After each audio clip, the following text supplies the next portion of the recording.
Ahoy, mateys, and welcome back to Potted Plant Entertainment. I said that we were going to be reviewing all the Pirates of the Caribbean movies, and I meant it because we are back today with Pirates of the Caribbean Dead Man's Chest. This is the first Pirates of the Caribbean movie that I remember coming out in theater. Don't want me to take this off? Is this cringe? Sorry, I'll take it off. I got a better hat though from since the last video. Anyway, this is the first Pirates of the Caribbean movie that I remember coming out in theaters. And I remember this movie being a big deal. I remember at World's End being a big deal. I remember on Stranger Tides being a big deal. And then Dead Men Tell No Tales, I don't really remember hearing a whole lot of buzz about that one. But like I said in my last review, it would be nice if we get a sequel to that movie because they hint at one at the end of it. But I'm going off on a tangent here. Anyways, I remember what a big deal this movie was. I think I even remember some Happy Meal toys from it, or kids meal. I don't remember what restaurant had them, but I do kind of remember them. I remember this movie was huge, and it grossed over $1 billion at the box office, which is way more today if you adjust it for inflation. So this movie was a huge deal. Like the first one was a big deal, but then when everyone saw it at home and said, "Oh, there's a sequel to it," then the sequel grossed like exponentially more money, which seems to be a common trend. It used to be like way back in like the 70s and 80s, the first movie would usually make more money than the follow-up, but it seems like the trend shifted to the sequels make more money, and I think that's just because people see things after they come out in theaters, and when the new one comes out, they're like, "Oh, I want to go see that." So that's cool. But yeah, I remember this movie being a big deal. And I don't remember when I first saw this movie. It was probably years after it came out. I mean, I was 6 or 7, don't say it, when this movie came out. And I don't think my parents thought I was old enough to take me to the theater to watch it. So I don't know when I first saw this movie. I don't remember at all, but I've always really liked it. I don't like it quite as much as I like Curse of the Black Pearl, but it's a great movie, and today we're going to talk about why. So, Pirates of the Caribbean Dead Man's Chest came out in 2006, and it was directed by Gore Verbinski, and it stars Johnny Depp, Orlando Bloom, Keira Knightley, Jack Davenport, and I believe I'm saying this right, Bill Nighy, I think. Not the science guy. I think it's Nighy. I don't know. And this movie tells a story where Captain Jack has his crew, and the crew says, "Hey, we want to go after some better treasure." And he's like, "I got this really cool thing." He's going to go after the heart of Davy Jones. And the reason he's going after the heart is because if he doesn't, he's going to get enslaved to Davy Jones's crew for forever. And meanwhile, we have other characters in the movie that are after the heart for their own vendettas as well. I already talked about how great this movie is. Normally, this is the part where I'd be like, "I love this movie, blah, blah, blah," but I did all that first. So we're just going to jump into the pros and cons now. So, for one, it fixes the ending of the first movie. The opening of this movie fixes the ending of the first movie. At the end of the first movie, Keira Knightley and Orlando Bloom save Johnny Depp from being hanged, and he escapes to give a bow, and he's off to sail the seas as a pirate again. And it just seemed to me like he got away too easily, like way too easily. I was like, okay, like I don't really believe that this would at all go down this way. And so the movie opens up with Orlando Bloom and Keira Knightley being arrested for helping, well, I'm calling them by their actors' names, but Captain Jack Sparrow escape. So I was like, okay, this kind of fixes that for me, right? I like that. I love Jack's intro to this movie.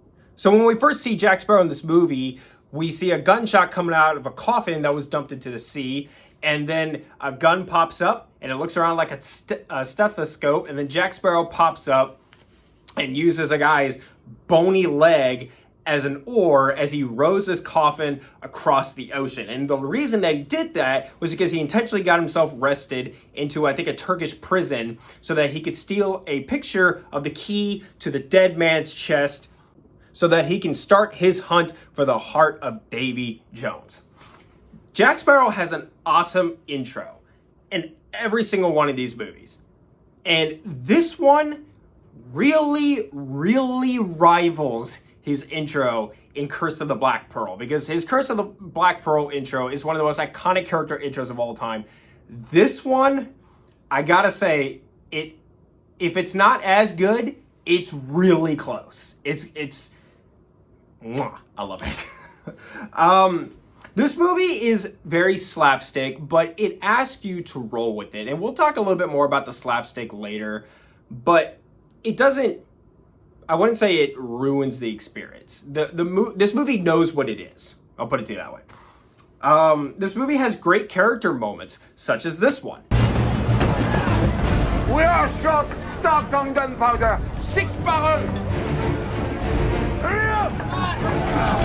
There's only half a dozen kegs of powder. Then load the rum.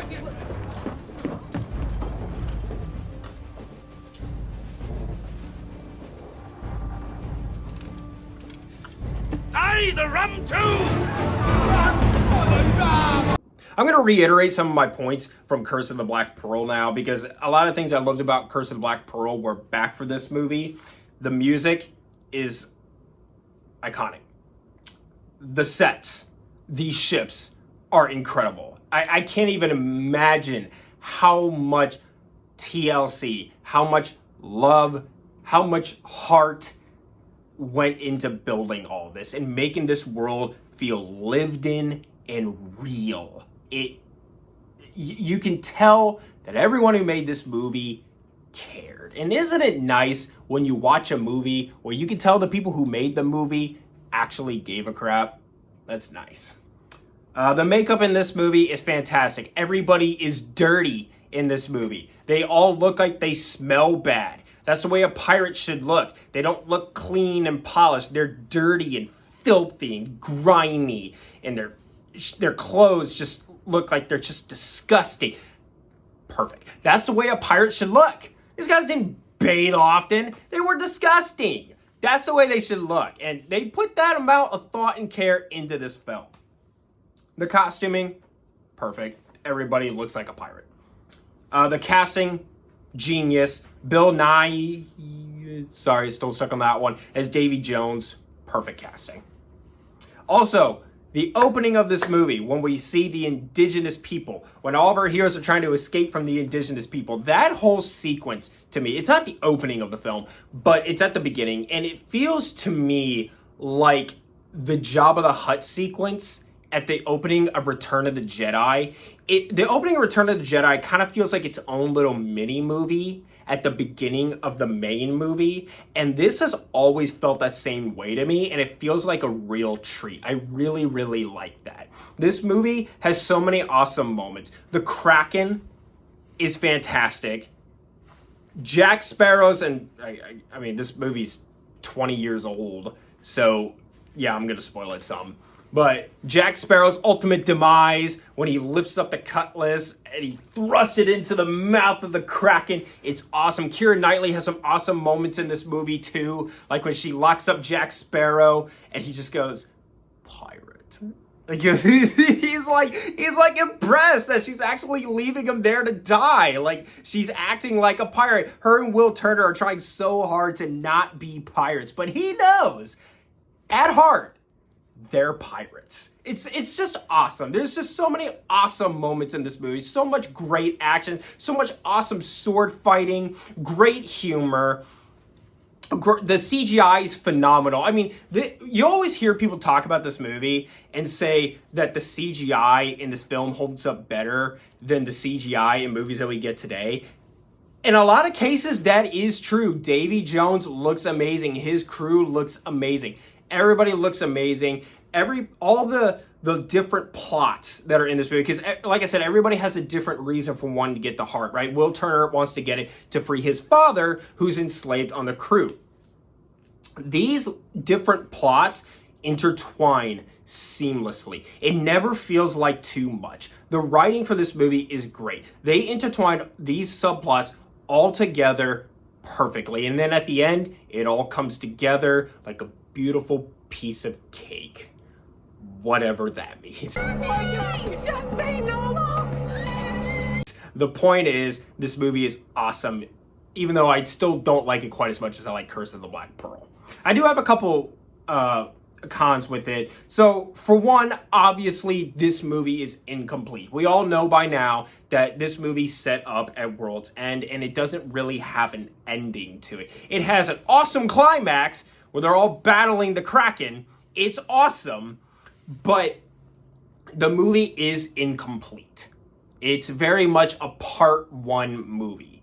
It's one of the best ever, but it's a part one movie. And so it's kind of like, you know, anytime you watch a movie where it's like, it doesn't really conclude, there is a little bit of a sense of like, you know what I mean? Like, even, nobody ever says this about Empire Strikes Back, but Empire Strikes Back was very much that way. It doesn't really conclude. It just sets up Return of the Jedi. So it's not that you can't do it and have a world-class amazing film. It's just that it's never quite as satisfying. And then also, and I said I was going to talk about this more, this movie is more slapstick than the first one. The first one was slapstick, but this movie is really slapstick. I mean, you talk about that sequence where Jack Sparrow is falling off the cliff. I mean, the whole thing is like, bro, he's like a cartoon character. Like, this movie really asks you to suspend your disbelief. There's this fantastic sequence in the film where we have three characters that are all sword fighting each other at the same time, right? We have Elizabeth Swann's former lover, Will Turner, and Captain Jack Sparrow, all fighting for the heart. All have their different reasons for it. Will Turner wants the heart, free his dad. Elizabeth Swann's former lover, whose name I can't remember right now because I didn't write it down, but played by Jack Davenport. He wants it because he thinks it'll redeem him in life. He has been disgraced since the escape of Jack Sparrow, and he thinks it'll redeem him. And then Jack Sparrow, of course, wants it because he don't want to work on Davy Jones's crew. So they're all sword fighting, and then they end up on this giant wheel, and the wheel is spinning as they're sword fighting.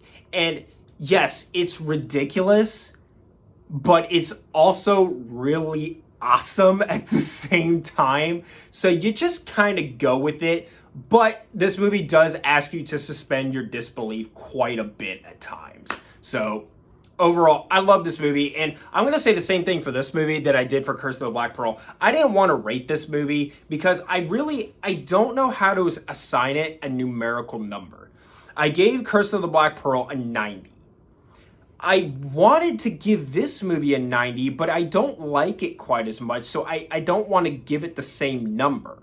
So I'm going to give Pirates of the Caribbean, Dead Man's Chest, an 85 out of 100. And this is probably the highest 85 I've ever assigned a movie on this channel because I really wanted to give it a 90, but I don't want to give the same number.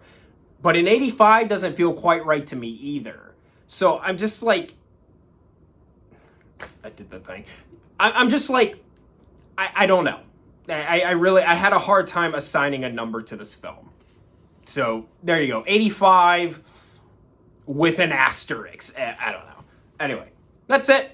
I'll be back soon with Pirates of the Caribbean at World's End. Thank you so much for watching. Subscribe to Pirate Player Entertainment for more. And, you know, we have a good time here. Come hang out.